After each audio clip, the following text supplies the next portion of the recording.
sviluppo tecnologico applicato al settore dei trasporti in generale produrrà e sta già producendo innovazioni e trasformazioni radicali nell'ambito della nostra società. Questo lo possiamo già riscontrare, ad esempio, in ambito marittimo, nel cosiddetto gigantismo navale. In ambito del trasporto aereo vediamo l'industria aeronautica che produce aeromobili sempre più veloci e capienti. Poi ci sono tutta una serie di vari fenomeni e sviluppi tecnologici applicati al trasporto. Pensiamo all'Hyperloop, ad esempio.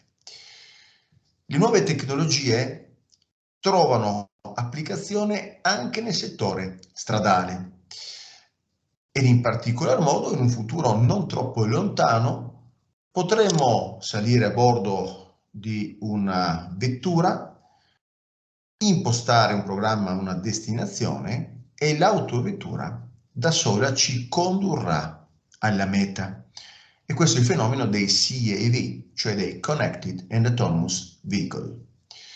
I veicoli a guida autonoma e connessi sono stati oggetto di una standardizzazione posta in essere da SAE, Society of Automotive Engineers, i cosiddetti standard J3016, aggiornati nel 2018, che distinguono le autovetture, le automobili a guida autonoma in determinate categorie, in determinati livelli.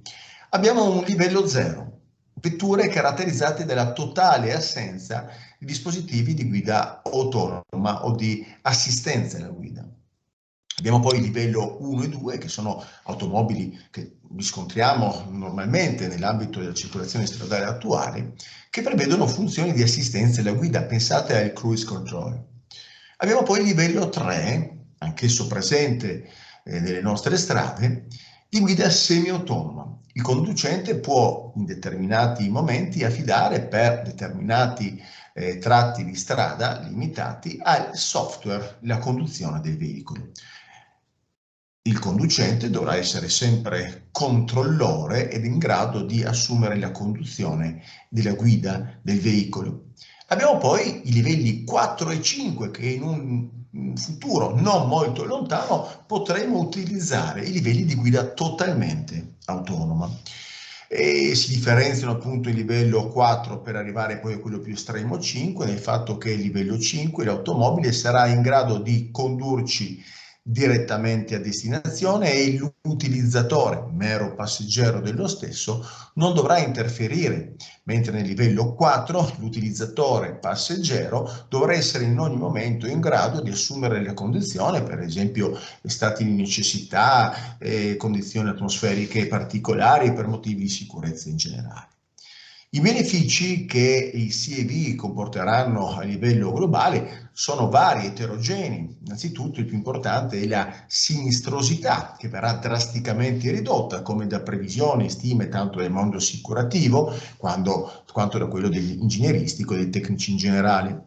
I benefici saranno anche economici. Pensate che il World Economic Forum di Colonia già nel 2016 stimava dei benefici a livello globale impressionanti, un valore aggiunto, si parlava di 670 miliardi l'economia automobilistica globale complessiva, rapportandola al 2025.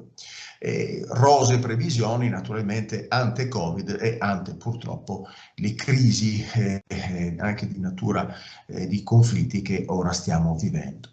Anche il Servizio di Ricerca del Parlamento Europeo ha posto in essere degli studi e approfondimenti sui benefici economici a livello aggregato europeo estremamente importanti per l'industria automobilistica europea, per tutto l'indotto.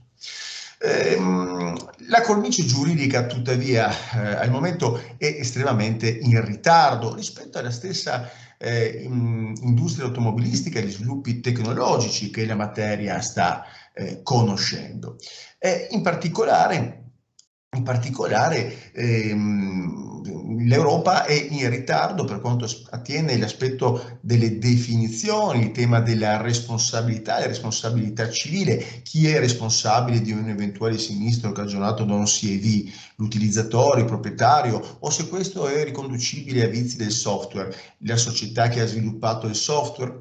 Bene, la Germania ha posto in essere importanti passi avanti, tant'è che la legge federale, la legge di riforma della circolazione stradale del 2017 ha dato una definizione di veicoli a guida autonoma, ha iniziato a normare e ad affrontare concretamente la questione. La nazione che è pioniera invece in ambito giuridico è sicuramente il Regno Unito con l'Automated and Electric Vehicles Act del 2018 che ha affrontato in modo puntuale all'avanguardia il fenomeno dei CAV, costituendo probabilmente uno stato e un diritto al quale tutti noi dovremmo probabilmente ispirarci.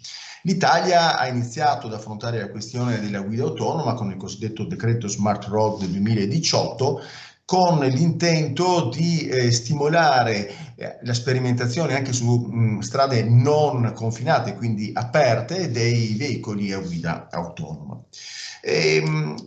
Aspetti che bisognerà certamente affrontare sono molti, sono diversi, ad esempio quelli delle responsabilità che vi ho detto prima, aspetti di natura etici per i quali per economia di tempo non possiamo nemmeno analizzarli a livello embrionale, ma anche quelli delle abilitazioni, perché la guida autonoma, soprattutto di livello 5 ma anche da livello 4, aprirà la possibilità di godere del diritto della mobilità appieno anche a fasce della popolazione che attualmente concretamente non possono utilizzare i veicoli o per motivi di età o per motivi di salute in generale o disabilità.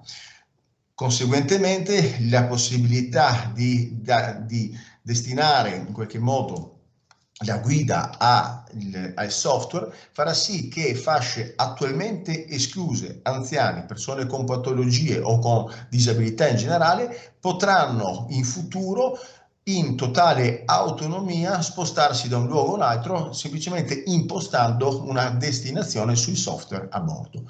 E quindi quelle questioni delle abilitazioni dovrà essere necessariamente rivisto in una chiave di apertura a fasce sempre più importanti della popolazione attualmente purtroppo escluse. Grazie, arrivederci.